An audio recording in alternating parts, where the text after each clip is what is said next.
Can genetics predict how satisfying your love life is going to be? Back in 2004, a group of researchers at Emory University published this paper investigating why these rodents were being so naughty. See, ecologists had been putting out traps to capture and study populations of this particular species of vole called prairie voles. And what they noticed is that they were always capturing pairs of voles, and that those pairs usually tended to always be together.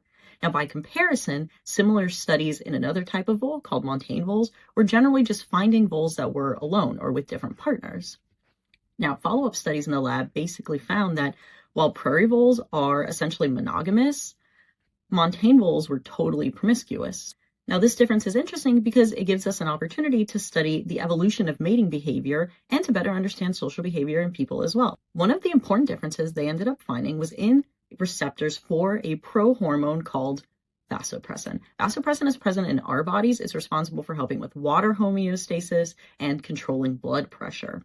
The differences they found were in a region of the brain that is specifically related to reward signals, basically the part of your brain that encourages you to do things that are good for you. When they took the version of the vasopressin gene that is in monogamous prairie voles and put it into those promiscuous montane voles, the montane voles began to display more trends towards monogamy.